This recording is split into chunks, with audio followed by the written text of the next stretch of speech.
but the most I've ever paid a creator was $250K for one TikTok post. You're fucking joking.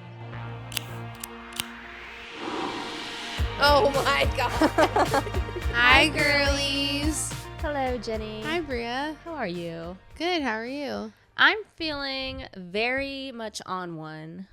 And I'm a bit worried about where this episode's going to go. Me too. I feel a little rumbly in my tumbly. Oh. I don't know why. I feel not mentally there. Not at the top of my game. So I don't want to confuse people because now I was really worried about our Gen Z TikTok episode because it seemed like quite a few people were confused by that one. I don't know. Do you think we made sense? I do. Even watching it back, I was like, I texted you when I was editing it, and I was like, this so is a good episode. Yeah. I know. We have a lot of clips. Oh, well, get used to not getting it. If you're following us at High Girlies Pod everywhere, you might not get it. It might expand your mind a little bit. Oh, yeah. We're here to educate and entertain. Infotainment. We are edutainment. Edutainment. Infotainment. We are sharing info. Well, anything you want to share with the High Girlies? Personal updates? Yes, I do have a personal update. I feel like I'm repeating myself, but I guess you guys haven't heard it. No. What? They haven't heard it. Right. I thought you were saying, no, they have. No. Go on. We have a new baby dog. Her name's Junebug. We adopted Junebug. And what's your first impression of Junebug today? She's so sweet and innocent, and she's scared. a sweet little girl. Yeah. I think she's like just wants to have fun, you know. She does want to have fun, but she's a little paranoid. Like she has anxiety about everything until she does it. That's a little dog thing for sure. Molly was like that. Molly was afraid to walk into shadows. Like the door would create a shadow and she wouldn't want to go near the door. Yeah. Oh, interesting. She was afraid. Junebug won't go through the door. What do you mean? Like she won't walk in or out. She doesn't like going out. And then once we put her outside, right outside the door, she's like, oh my God, I'm outside. Yay. Oh, and then same like coming back in. She's like, I don't want to go back in. Because it's above her head, probably. I think it's just like she's so tiny. She's so close to the ground. Molly was afraid of stairs too for a while. She didn't know. We had to teach her how to do stairs. Aww. Yeah. Miss Molly. How old is Molly now? 4. Oh my God. She's a young adult. Young adult, like 21. 28. 28. Wow. Oh my God. They grow so quickly. Yeah. She's 28. And you know what? I'm sensing her maturity is changing. Like when she was a puppy, she was a little immature. She was very young. She didn't really know. When she was a teen, she's kind of learning a little bit. A little now feisty. A little feisty Scorpio. And now she's in her late 20s and she's like, I'm grown. She's settling in. Yeah. Yeah, I know. No, I love Junebug and I'm excited for Junebug and Molly to meet. Maybe they'll one day be on the pod together. Oh my Chaos. God. Yeah, we have to. That's why I was like, don't bring Miss Molly today. Cause not yet. I don't want to have to watch. I have to watch her. No, but Junebug is so cute with her like 3 little white paws. Her 3 little white paws and her white little chest. Yeah. She's a perfect dog for you guys. I think so too. She's very chill. She's a little shady. She loves Law and Order. Loves it. Lives for it. I'm trying to get her to develop that like ironic sense of humor, kind of like appreciating the weirdness in things. So I've been putting on Tyler Perry movies for her so she can kind of like get that humor, cultured. Get cultured and get that like, oh, this is good because she has a bad wig, like that kind of mindset. My God.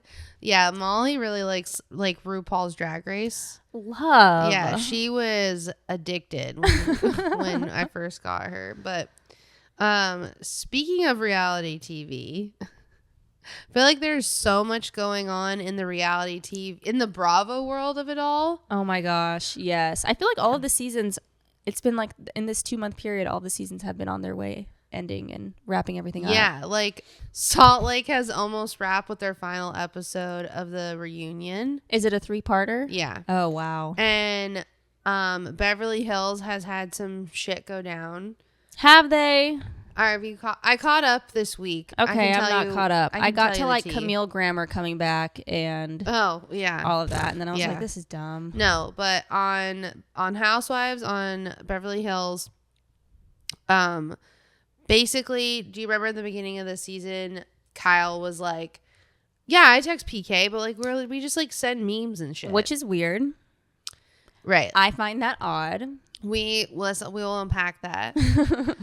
Then they went to Chuck E. Cheese, which is so fucking weird, to celebrate Erica, I think. I can't remember. And basically Kyle was like, fine, I'll show you like my text with PK. And then she like reads this text. She was like, this is the last text I sent PK. And I was like, hope you're doing well. I'm always going to be a friend for you. I know you have a lot of friends. I'm paraphrasing here. And then she said something like, but whatever you've told me, like, will always remain a secret between us. And, we'll still send each other memes and be funny. I'm like, y'all that's are doing more than sending fucking memes. Inappropriate. Yes. At the very least, she is talking shit about Dorit. Right. At the worst, at the very least, she is hearing shit talk and not defending Dorit and making him feel comfortable to come to you. Yeah. At the worst, and y'all are both going through divorces and and Dorit and even Garcelle have been like, just say you talk shit about her. Like even Dorit was like, just say you talk shit about me, and Kyle's like standing firm, like, I have never talked shit about you with PK once. Bitch, that is so hard to believe. Hard to believe. All of your your interviews, you were talking shit about Dorit constantly.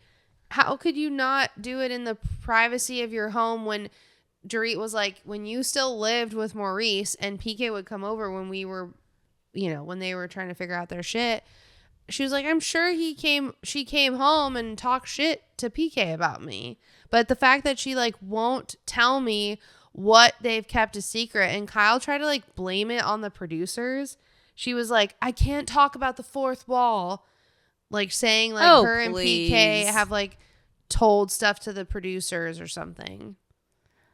Yeah. Kyle, this is what annoys me with Kyle is that she can never take a side and fucking stand on business. Like it's always like, my mom told us not to talk politics. No, I'm friends with you, Dorit, but like I'm also friends with PK. Like, oh, like I'm friends with that person. She's never done anything to me. It's like, take a fucking stand on business, stand on the woman's side.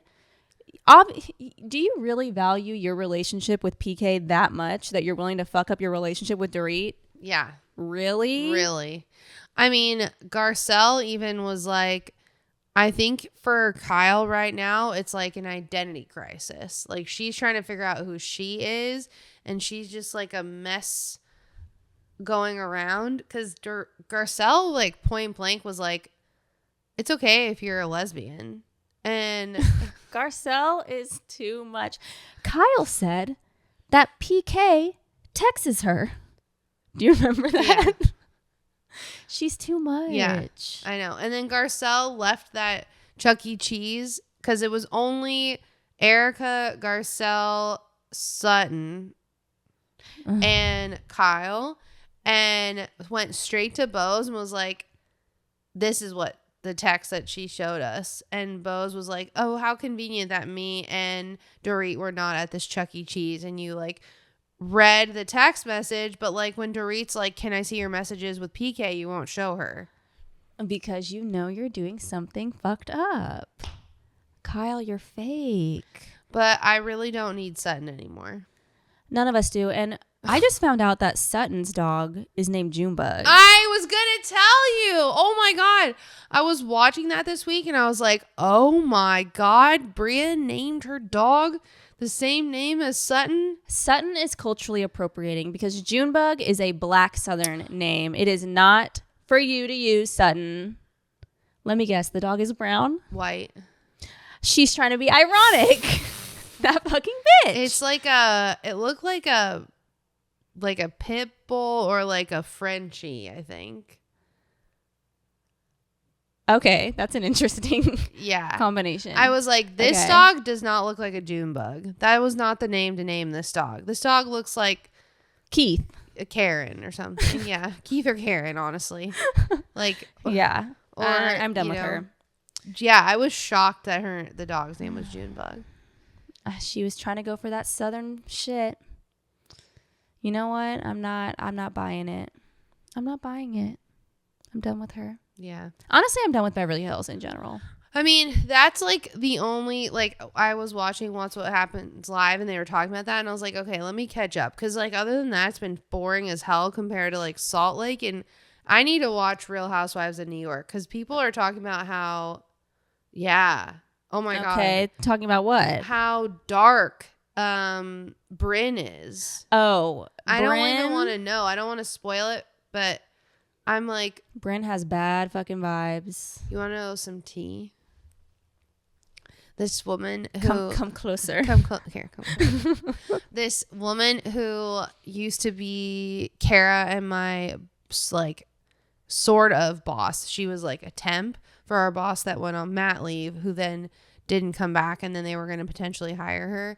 And like, she's hilarious. Like, I would be like friendly with her outside of work, but she was just not like the right fit. She is friends with Bryn. She has gone on Watch What Happens Live with Bryn, and I'm like, I need to know what's going on, but I don't really know what's happened with Bryn because I'm like, oh, I feel like I'm finding out too much about like Puerto Rico and stuff. But maybe I don't know what's been going. I don't know what's been going on because I don't watch the New York reboot either. But Bryn in general just has a history of like pulling out and using her blackness to like bring down other black women, and that's like the only time. Bryn is black? She's half black. And she only will talk about being half black when she's coming for another black woman, and the black woman's like, "Why are you coming for me?" And she's like, I'm not doing anything. This is not white woman shit. Like, I'm a black woman too. Or when like one of the white people is doing something and she wants to like gotcha them. She's like, "You can't say that. That's offensive. I'm half black." Whoa. That's the only time you will ever hear her do that. And now she's coming, I guess, for Uba is what I'm gathering. And it's like, wow, Bryn coming for another black woman, coming for a black woman again. Sounded like it got physical or something. That's what, I saw like a clip, I think, of but like them lied fighting. About it. I don't know. I honestly don't know anything. Because everyone, like Andy was like the season finale / like the reunion was dark. Like that was dark. I don't know if she can come back from this. Yeah, so I'm like, the public hates her. I mean, I haven't heard. She was so loved after season 1. She was like the fan favorite. Really? I think. Yeah. Oh Jesus. Yeah. Not anymore. But Salt Lake, I feel accomplished having caught up. I feel like I should get a degree in Salt Lake City or something. It is the best one. Yeah. It's the best one. I saw a statistic about this season that they only used the full intro once because they needed the time because the drama and the tea was so much that they cut all of the intros. So like you only hear them say their line once. Whoa.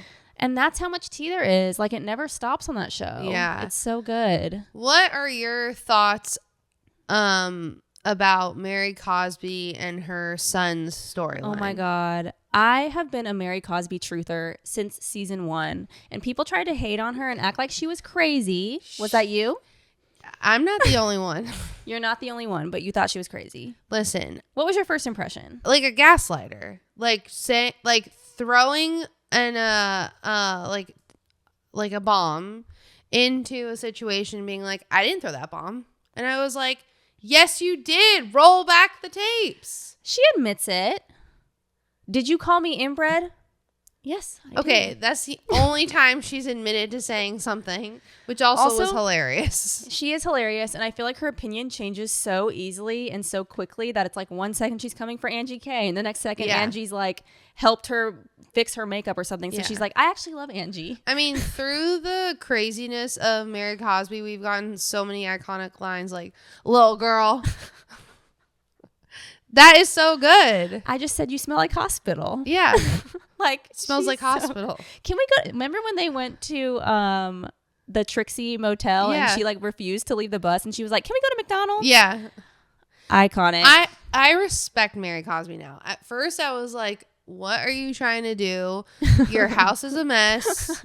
You're out of control. But now she has like gotten it together, and I feel like she is like the comedy relief that we need. Yes. Like, I don't need to see her husband. I don't want to talk about that storyline.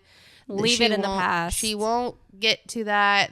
She doesn't see anything wrong with it. But I'll be honest, because she was a little crazy, I was like, is either her son is on drugs or he's like autistic. Like, the way that he came off at the beginning of the season, I was just like, something is wrong here. And his little wife girlfriend is like, there's something wrong there too. But listen, they're just fucking doing drugs together. As someone who went through a, albeit brief, Xanax phase in college, really, I clocked that.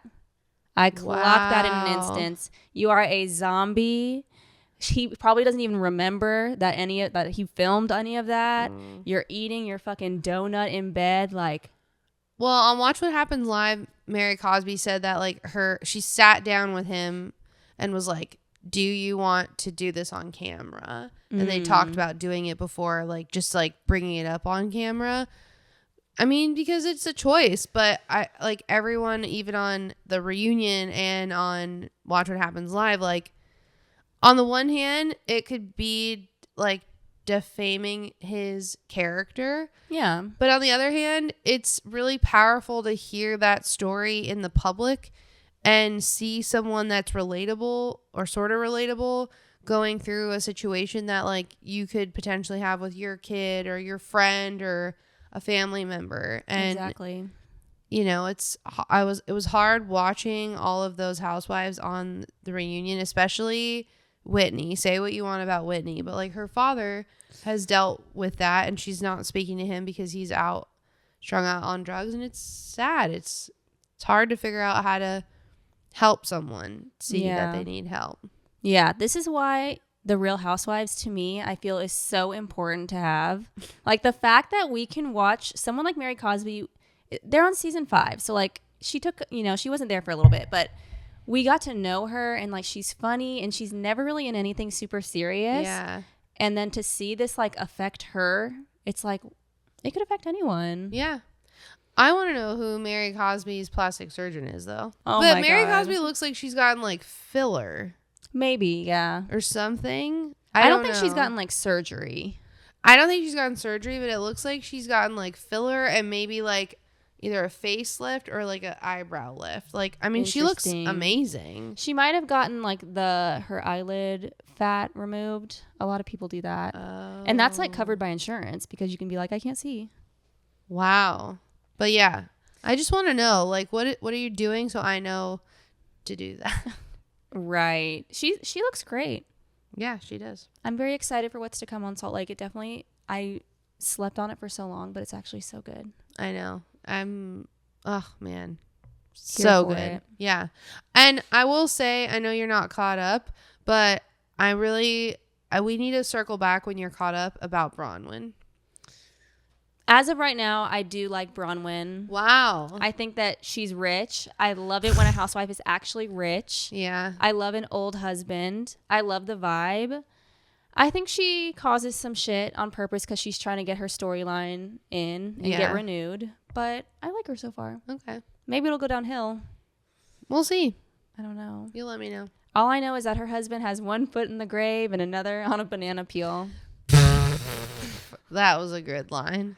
Angie. She's another one. I think I'm going to warm up to her because I usually am kind of annoyed by her. I know. I'm starting to warm up to her. But I don't know if I like it. Because she is so try hard last season. Yeah. Even from the start, she's always even been her try-hard. husband, too. I'm like, I don't know about that.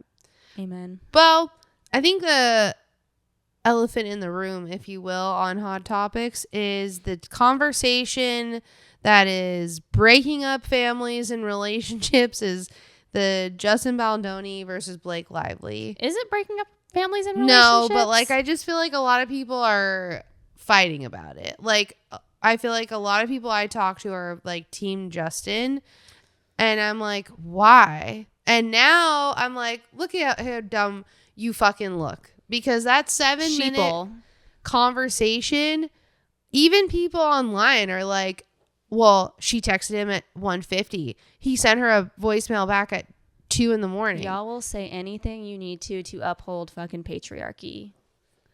That's what that sounds like. I don't think you're a girl's girl if you think that Justin Baldoni is innocent in this situation. I'm sorry. If your boss left you a voice memo that was 7 minutes long at like 3 a.m. and is saying you probably have a baby on your boob right now, and hey, like even the way he started it was just like, hey Blake, sorry, you're probably sleeping. Listen, ew. People in the comments on like the video that got posted were like, he should have like he should be on like the Calm app. I'm like, no, he needs to be on America's Most Wanted with that. I saw something today that even said that like he reached out to Ryan Reynolds when Blake got signed to the project, and he was like, hey man, can't wait to work with you, like love you, but bro, like so try hard. I'm like, I think it's one thing, like, listen, I think the issue here is that we have someone like him who is a feminist, which I don't believe. I don't believe either. And is coming in and is like, I'm going to direct this project. This is going to be my film of a lifetime. My film of a lifetime about a woman's trauma. And she's coming in like, I haven't filmed a movie since Green Lantern, and I've had 4 kids, and I have a producing role on this major movie that was a bestseller book. I need to crush this. So they're coming in having a difference of opinion, and he's being, I'm sorry, fucking weird, improving, kissing and touching, and I'm sorry, I would feel fucking uncomfortable if that was my boss, if that was my coworker, literally anyone. I know you're in a situation where you're filming a movie where you take multiple takes of a situation like that, kissing. Like even the video, I was like getting the ick from him. Same. And people are like, oh, you can tell, like, see, that was all planned or whatever. And I'm like, he was so icky in that clip, and she was clearly like not feeling it. no. She was saying that he has a huge nose. She's like trying to fucking insult him to make him like Back off back from the her. fuck And people are off. like, how mean is she for insulting him? Look, she's had some not great interview moments. I don't care. That has nothing to do with this situation. She could have said some awful, nasty shit that has nothing to do with like this situation now. She could be a fucking bitch. She could be a bitch, but look at the facts and the evidence that is here in this situation right now. If it wasn't Blake Lively, and if it were your friend, yourself, whatever, would you feel comfortable in that situation? No. Look at the facts. It's just like what they said on The Traitors. Look at the facts and not don't be persuaded by your emotions. Period, Chriselle. Period. Gabby, you are so smart, Gabby. But also I'm like, maybe she was trying to like play it off, but I feel like Gabby could get killed from Rob. I think she could too, and I just saw her TikTok because I followed her after we talked about it. And she was saying that she voted Wes out because he was annoying. I love Wes. I can see how he's rubbing people the wrong way, but he's a very smart player. Yeah. I mean, he didn't have much life in this game. He was going to get voted out, but like over Boston Rob, come on. The evidence against Boston Rob was so strong. I was like, so he's strong. done for. But Boston Rob is he flipped it. He manipulated everyone. He's a fucking manipulator. It's crazy. The way he just like comes up with that shit. It's good. He could use that for evil if he wanted. He really could. Sometimes I think like, cause I would love to go on one of these reality shows like Survivor. I started watching Deal or No Deal Island. Ooh, is that good? It's good. It's fine. It's like, okay. It's like good enough, you know, like okay. I'm getting my like fix out of it. Mm-hmm. But like, I would just love to know what I would be like in that situation. Like, can I manipulate people, or would people catch on to me? I feel like I'd be too in my head. Yeah, I think that you would be very paranoid. Yeah. But I think you're more perceptive than like a Tom Sandoval who's super paranoid and always wrong. Oh my God. It's I've crazy. never seen someone be more wrong ever. I feel like he's going to go far. Yeah, because he's not even like in the right mindset. And I think Carolyn can go far. I think she could win potentially. Yeah. Like, yeah. Danielle, get the fuck out of here. Danielle and Boston Rob are donezo. Get the fuck out. Boston Rob is not going to last past, like, I bet you he will be the next one. Yeah, and I think because Danielle they're too will on be to him. next. Yeah. I wonder what's going to happen in the trivet, like, because they want to vote for each other, and I wonder if they will let them. Like, what if like Carolyn's like, Boston Rob, we need to vote Danielle out. Bye. You mean like kill her? Yeah. I don't think they're allowed to do that. I think it has to be a faithful, but they can vote against each other, obviously, at the banishment table. So yeah, I really like knows? the Traitors. Me too. It's so well done. Who would you want to see on the Traitors that hasn't been on it? Oh my gosh, I did a whole TikTok about this. Oh yeah, you did. But this was before this season. This was came before, out. yeah. Kate Gosselin, I think, would be absolutely iconic. Who else did I say? Nene Leakes. Nene Leakes would be so good with Kim Zolciak. Oh wow. We don't have enough enemies this time. Yeah, we need more enemies. I felt that too. Yeah, I would love to see Bethany Frankel on there. Oh God, she would be as a faithful. Nick Viall would be so good on there. There's so many good people. Yeah. Who would you want? I think Spencer Pratt needs to go on the next season of The Traitors for sure.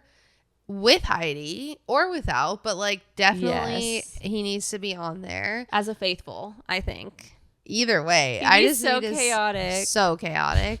I think I would like to see Heather Gay on there. Actually, yeah, I feel like she would be probably good at the game. I think she'd be a great traitor. Yeah, she would be a great traitor. Who else? Honestly, Mary Cosby too. Fucking throw her in there. Fuck it. Be chaotic.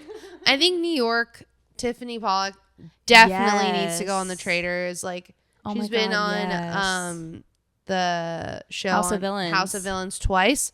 Get her ass on the Traitors. And then from the challenge, I feel like there is a lot of people on the challenge that definitely would be good at the Traitors. Like Devin. He is a master manipulator. Oh God. Amanda, they call her the devil. Oh. She would be really good. So, yeah. I don't know. Anissa, not Anissa. No, Anissa. Okay. Would you like to tell us about Remi Ashton, since I know you've recently had a clip go viral from your show, This Is Niche? Girl, I cannot believe this. It is... I say all of this without a hating bone in my body. I truly feel like this gives me so much hope. The possibilities are endless, ladies. Reach for the stars, because she accidentally posted her rate on her story. She was posting a story for Aerie instead of the link to the website, and showed everybody that she charges $45,000 for 2 reels and 6 stories. And she has 1 million followers? She has 1 million followers. On TikTok? This was on Instagram. Okay. On TikTok, I believe she's at 600K or 800 or something. So to me, in my role, that seems like astronomical. That's what I thought, but I guess it isn't. So 2 reels and 6 Instagram stories. Mm-hmm. And I think where I would want to know is if it's getting paid, if they're using it as a paid asset. That is a good question. Because if it's being used as a paid asset, that makes a lot of sense. Yeah. If it's not being used as a paid asset, that is wild to me. That's it. That's a good point that no one has brought up yet. Yeah. I think that they might be putting paid behind that. They have to be. I think as a creator, if a brand is telling you that your asset is going to be used for paid media, you should be upcharging the shit out of them, because that can change like a 3-figure deal to like a 5. Yeah, because they're using your asset to drive more revenue for themselves. Right. And who knows? They're also targeting your audience and people who like other people similar to you. So I mean, there's definitely ways of upcharging, right? Because you can even do like in the back end, you could have it be like an asset that is a sponsored post that I would would ask for more money, because they are definitely like using your exact audience to target. Right. Like if the ad is coming from Remi's page. Yeah. Yeah. Yeah. So maybe that's why. But apparently, I mean, there are influencers out here making 65,000, 100,000, especially like if you're in the beauty space. I feel like even back in the day, in like the early 2010s, when every beauty YouTuber was working with Morphe, their monthly commission was like 6 figures. I mean, just from Morphe. I don't know if I should say this, but the most I've ever paid a creator was $250K for one TikTok post. You're fucking joking. But that was, the year was 2021 or 2022, and it was for a hashtag campaign. Oh, I remember those. Yes, I think it was for like a holiday or Prime Day campaign. And we asked for, should I say the creator's name or no? Probably not. Say it so I can hear it, and I will bleep it. It was is that the one that sings? Yes. Yeah. So not. And I think we paid her to put it on our channel. It wasn't even on her channel. Wow. Yeah. So. But the hashtag campaign days, those were major. Yeah. So. I mean, we got billions of views. Yeah. And I don't even actually think that her video, I have to remember, I don't know if it was like a video that we posted to drive traffic to the hashtag campaign, because I don't think it was a video that was for the hashtag campaign. I can't remember. But I remember being like, that's how much it costs? Okay.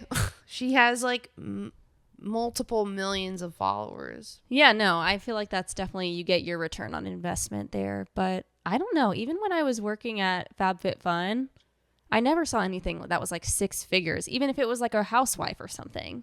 No. That's crazy. I mean, I feel like the industries that I've worked in where we've paid creators or even paid like artists or celebrities, sometimes we don't even like pay artists like to do stuff, or creators or celebrities. They just do it for the exposure. Yeah. Which a lot of people do. And you know what? Since you're no longer in that position and this won't negatively impact you, use Remi Ashton making $45,000 as inspiration to not be doing shit for free. No. These brands have money. Yeah. These brands have money. Sometimes they do, sometimes they don't, I'll say. Sometimes you would think that they do, and then you find out they don't. Definitely always ask. But I will say, like, I worked on a campaign recently where a creator asked, we were offering $5,000 for them to create a video for our page, and they were like, I will only do it at $25K, and we had to pass. And they didn't come back and be like, actually, I'll do it for lower. They just passed. If they would have said, okay, yes, I'll do it for $7,000. I probably would have pushed internally to get us to do it. Okay. But because they asked for 25, we were just like, no. Exactly. If they're throwing out the rate first, then you need to go off of that rate and just raise it a little bit. If you're interested. We threw out what we were going to offer. They came back with what their rate was, and we were like, we can't. If you already know they're offering you $5,000, you can only go a little bit up, but reach for the stars, honestly. Yeah. But we can always share these helpful tips if it's helpful. I know. This is like why I wanted to talk about it on High Girlies, because we have a very interesting perspective, because we are on the opposite side of that. Yeah. I mean, I always feel like creators should be compensated for what they're worth. And if you feel like your video creation is worth a certain amount, then like you should fight for what you think you're worth. internally, I think that companies, listen, stuff is like expensive, jobs are getting cut, like they may not always be able to pay you what you're worth, so you have to always know that like you may not get what you're worth, but you should always aim for the highest. Yeah, even if it's a big brand, sometimes you're like, oh, like you would think so a brand like Nike or something would have so much money. They do, but they don't give their marketing team for this any money because they don't take it seriously or whatever. So you never know, but reach for the stars. I mean, at Amazon, we would ask artists to do stuff for free all the time. We barely pay And they artists. Yeah. Big for artists? the exposure. Or for trade, like to get playlisted in the app, they would do like an interview with us for free. Yeah, but you see, they're getting something out of that, I guess. Yeah. When you're creating a video for a brand or something for free, you're not really getting anything. No. Well, in theory, you're getting more followers if you're getting exposed to their page. That's the theory. In theory. What's our idea of the week? Well, with everything that's been happening so far this year, it has been a complete fucking shit show. Every day, it seems like our leaders are doing more and more fucked up things. And I think our idea of the week should just be to, if you need to block those breaking news people, block them. I am blocking them if they take it a little too far because they catastrophize and build a lot of things up to a level that they don't need to be on, especially if you're starting with like breaking news, It's like, it's going to raise everyone's fucking cortisol right away. So like, take care of yourself, but don't be complacent. Don't be shocked and overwhelmed to a place where you feel like there's nothing you can do, because we can do things. I think that's what's happening is like, I think Trump is not a dummy. He sounds like a dummy, but he's not a dummy in the sense that he has also a lot of smart people working around him. And I think what he's trying to do is a tactic of like, let me throw everything to you all at once so you get super overwhelmed, which is distracting you from other things that are happening. Like exactly these planes crashing. Which, why is that happening? His first thing that he's a marketer. Yeah. He's a fucking marketer. The first thing he does is keep implanting the lie about DEI. It's like, if you go back in history or you like look at marketing tactics in general, all of this shit has been done before. Mm-hmm. Trump did it last time, but he had more checks and balances, so we didn't give a fuck. Right. Like, they're trying to shock you so that you think that you have no power. That's really all they're trying to do. And they're trying to get all of their agendas filled out early. In 2 years. Yeah. They're trying to pass all that stuff. So, you know, I try to be optimistic and I just try to be informed as much as I can. And not try to get overwhelmed with all his shit. And honestly, I mean, this year, there's been too much shit going on to like wrap myself up in it. It is what it is. Trump aside, we had the fires. There's just like a lot that's happening in general. And it's easy to be like, I just fucking can't right now. Yeah.